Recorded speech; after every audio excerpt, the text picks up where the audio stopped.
All right, what's going on? Long time no see, and that is my fault. If y'all have never watched my channel before, my name is Kyle Welcher. I've done YouTube for a long time now, probably 5+ years, and the longest stint I've ever had without posting a YouTube video was the past however long it's been since I posted a YouTube video. 4 months, 5 months, whatever it's been, it's my fault. And like a good fisherman, I got some excuses for why, but I'm not going to use them. I'm going to take as much accountability as I possibly can for, what it is. And what it comes down to is I bit off more than I can chew the past couple of years, honestly, because of my personality style and kind of my characteristics. I have overloaded my plate, as far as they say, as far as responsibilities and obligations for the past few years. So we're going to get into that today, and we're going to try to get, hopefully, we can get back in the saddle a little bit and make it fun again to film. So without further ado, let's go through my list of excuses for why I quit YouTube. Number one, I hired a guy this year, actually my little brother, to film with me. And he traveled around for 2 tournaments, and he did not like the travel. He did not like traveling with me. He said it was too much. He can't believe the amount of hours that professional fishermen actually have to work. And I was like, yeah, it's a lot of driving. You get a lot of downtime, but whenever you're gone, you're gone. And like, it is daylight to dark. It's actually like an hour and a half for daylight to an hour and a half after dark every single day. And I can understand for a lot of people it's too much, especially whenever you're not the one that actually gets to go out there in the tournament and get into it. So I 100% get why it could be a little overwhelming, but the biggest thing is, for me, YouTube has never been a #1 priority. It's always kind of been second, third, or fourth fiddle to competition, which is the Bassmaster Elite Series, family time. I have a son now. A lot of that stuff has changed and kind of bumped YouTube down on the priority list. And the problem with YouTube being down on the priority list is whenever my time gets overloaded, it becomes very difficult for me to allot my time for YouTube, because I have the Bassmaster Elite Series. I started fishing the National Professional Fishing League 2 years ago. I have a kid now who's under 2 years old. He's like a 1 3/4 years old. I guess that's a metric for measuring children's age. And YouTube was just down on the list there. All social media really was for me, because I'm a competitive angler first. I am not a YouTuber that fishes tournaments. I am a tournament fisherman that makes YouTube on the side. So for me, like I said, probably 5 times now in this video, YouTube was never a top priority for me. So whenever my time got full, YouTube kind of went off to the wayside. And another thing was, I wanted to spend a lot more time with my kid, but I also had kind of a chip on my shoulder, because in my 5 years on the Elite Series, I had 2 really bad years. And to be quite honest with you, it is embarrassing for me, and in my mind, completely unacceptable, which may be a little bit too high of standards, because the best guys from Canada, America, Japan, Australia are fishing the Bassmaster Elite Series, and everybody's working extremely hard, and I do as well. But sometimes you're not going to make the classic. It's so hard to make the classic now. Everybody smashes them. And 2022, I had a terrible year, my worst year I've ever had on the Bassmaster Elite Series. I spent a lot of time in the off season kind of embracing the suck and getting a game plan together that was better. Went out in 2023. Everything went extremely smoothly. I was like, everything's going the way it needs to go. My plan's working out. When I find them in practice, they're still there. And then I won Angler of the Year 2023. Come back in 2024, another bad year. I don't even really know what happened then. I think I was kind of riding the high a little too much, potentially. Still worked really hard. I just never felt like I found them all year in practice. And whenever you're fishing the Bassmaster Elite Series, you better start your day off throwing around some bass. And I did not do that a lot of the time that year. So after the 2 years where I had bad years, I really had this chip on my shoulder where I felt like I was just not as good as I needed to be at fishing. So I need to spend a lot of time working on my forward face sonar, working on new techniques, staying up to date with the trends, because I've always been one of those guys who didn't believe a ton in baits and didn't believe a ton in color or secondary actions. I was just like, when you find the aggressive fish, you catch the aggressive fish. And I think that is true to an extent. But whenever you can see the fish with forward-facing sonar, that's a lot different, because now you can see the inactive fish. And if you can convert those into bites, you just excel above the competition. That's one of the hardest things to do, is trigger a fish that's neutral or inactive to bite. An inactive fish you're not going to trigger, but a fish that's neutral, to trigger that fish into biting, it is very, very difficult. And it's something I've spent a lot of time doing in the past year. And for that, I do believe my results have became better because of that. But I've been tinkering with a lot of baits and stuff that I'm not sponsored by. I don't want to show some of the baits I'm sponsored by, how I'm using them exactly. So obviously it's not easy to post that on, to film a lot of YouTube stuff, because I'm thinking all the time about how to be competitive. And to be competitive a lot of time is having just a couple of secrets. You know, as bad as that sounds, that is 100% the truth in bass fishing. Is being ahead of the curve is invaluable, and you're not ahead of the curve for long. Everybody catches up extremely quickly. So it's one of the things I spent a lot of time in the off season doing, was trying to get that chip off my shoulder and feel like I'm ahead of the curve again. Because I've been ahead of the curve in my career, and I've been behind the curve in my career plenty.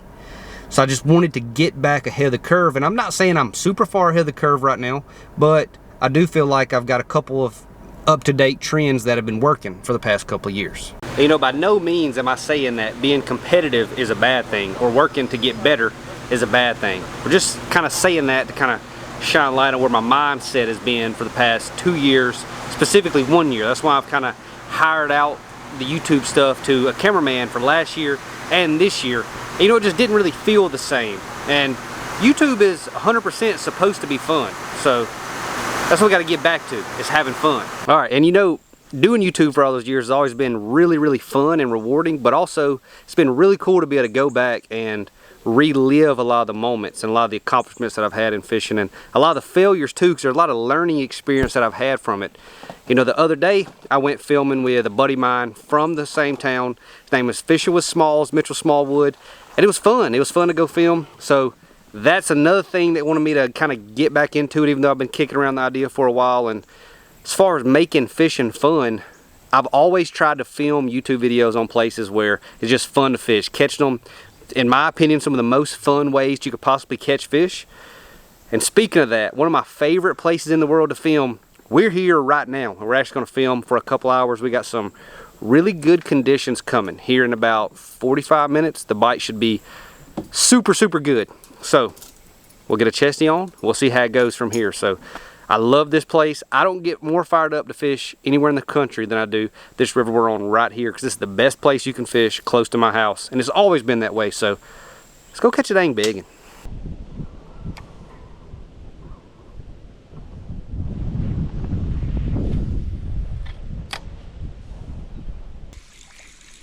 Well, there's one right there, swimming through the grass.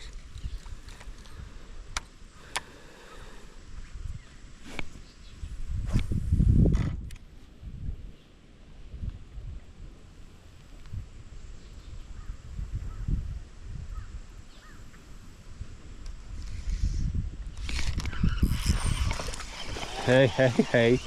Yes, sir. That's what I'm talking about right there. Look at that little bass. Like I was telling y'all, this is one of the most special places close to me. Grows them like that right there.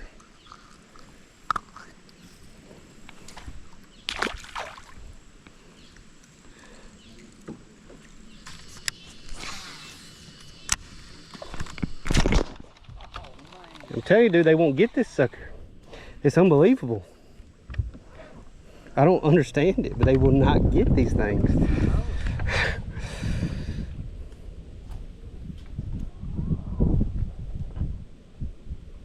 I mean, I'll let him swim back under there with it. He was taking it home. I definitely tried to set way too early on that first one. It's surprised, shocked. It was right there at the boat. I think we can go over it this way. Good God. They will not get this sucker. That was pretty good. Yeah, that was not a bad one.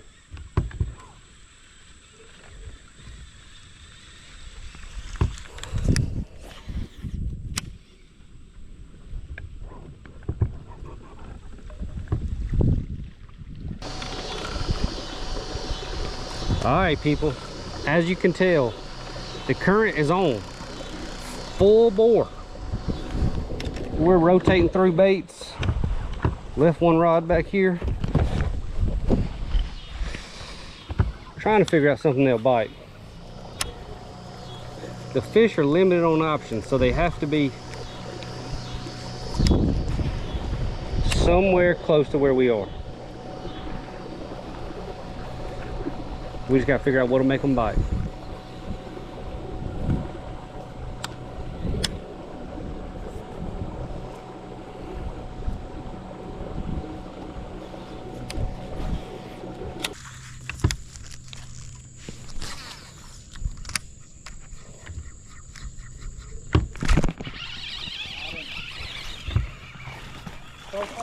No, swimming jig.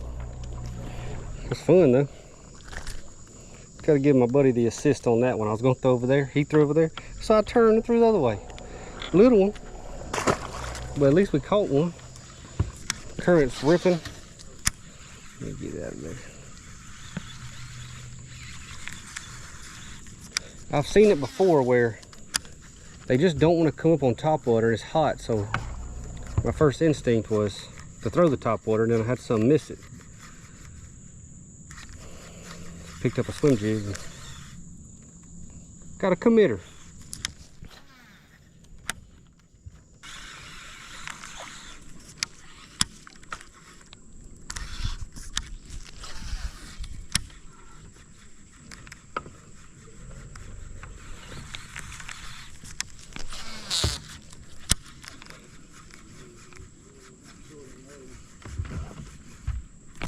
God, that was a freaking nice one.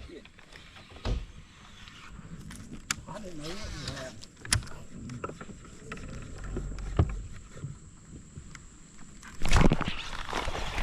had. Oh, he's right there. Set the hook a little too hard on that one, maybe.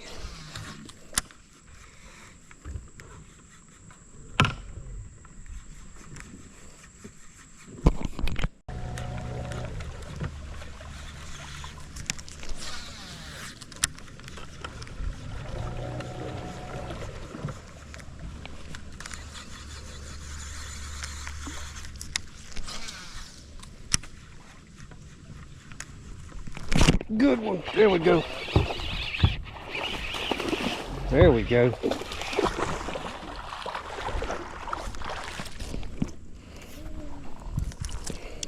How about that? That's fun. I actually put a Bronco bug on the back of my jig. It's the first time I've ever done that. Didn't have any more cleanup crawls in the boat, so I put a Bronco bug on there. Caught a good one. Pretty fish.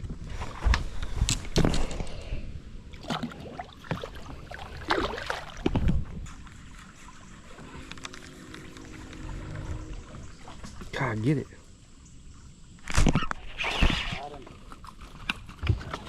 I was getting into him a little bit. He took my old Bronco bug from me. He came out there hot on it. This is fun. This is fun bass fishing right here.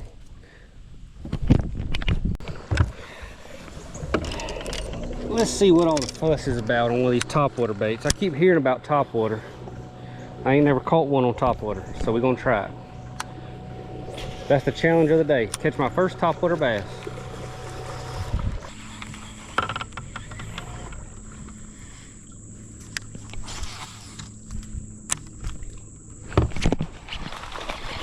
Dude, there was a bunch of them up there. Oh, he got it though.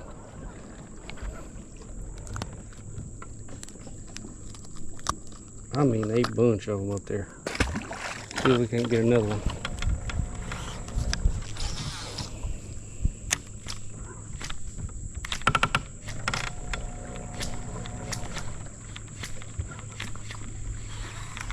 Oh, he's behind it. Big and behind it.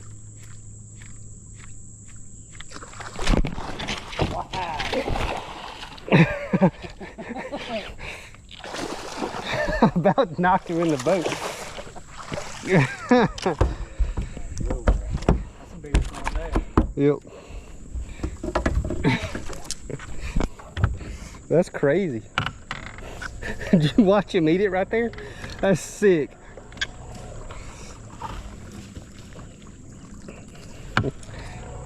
Look at that. That is a nice one. Pretty fish. Big old summertime bass. And they fight in this dang current. Got them on a 7.6 heavy frog rod. Big braid, big hooks. And they fight. Go on, big girl. When I skipped up there, there was stuff going everywhere. I don't know how many was in there, but there was a bunch. I got you in the bushes twice in a row.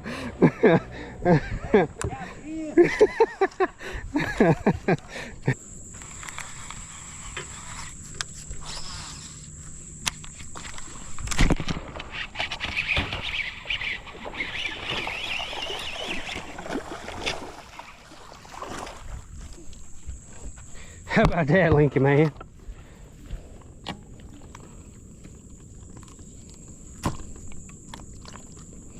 He got that thing.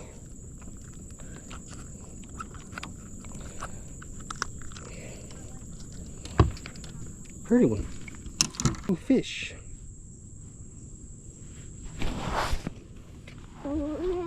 Throw him in? Okay. Throw him in?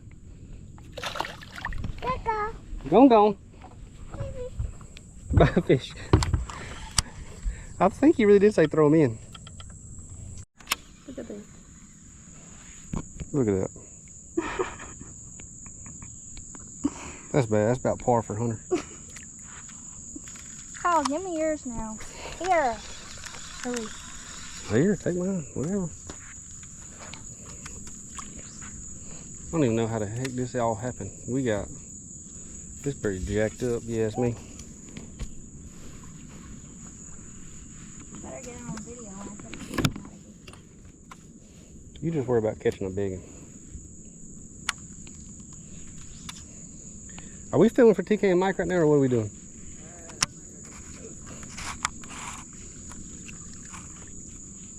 Hunter, this is terrible. I've never done that before. This is like paracord, yeah.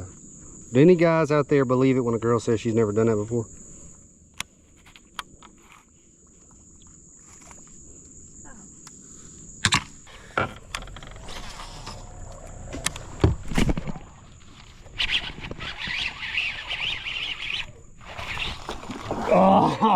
Oh, yes. Let me get him. You ain't getting that one. That was bigger than the other one. Yeah.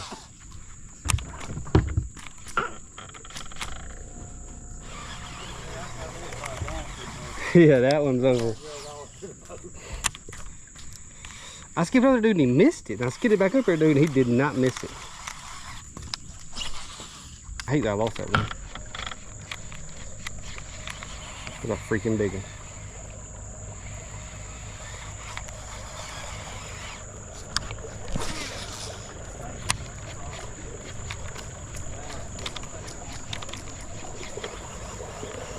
If that water's stained at all, they will not touch it. Because it's definitely too fast for them if it's stained at all. No, but he didn't matter as much.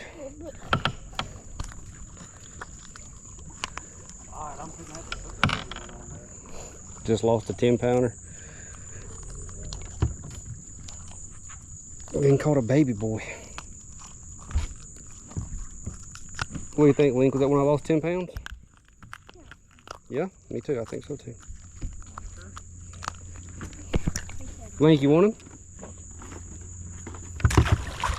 Yeah, not one. Alright guys, so that right there is fun fishing. At least in my book it is. That is my favorite way in the world to catch a bass. It's in that moving water with a frog. Like, I love doing that. Haven't been able to do it much on the elites. I've done it a few times and it's worked out really, really well, but most places we go, it just doesn't set up like it does here. It's a really special place that I get to live in, so super fortunate for that. I would not be where I was without all these great bodies of water close to me. So if y'all enjoyed that, appreciate it. Just needed to touch base a little bit and tell y'all kind of what happened and why I've not been on YouTube lately. So appreciate y'all watching. Should be posting a little more frequently from here on out. So see you on the next one. Tell them I lost a big one. Hunter lost a big one. Don't make it get on camera though. We didn't get it on camera.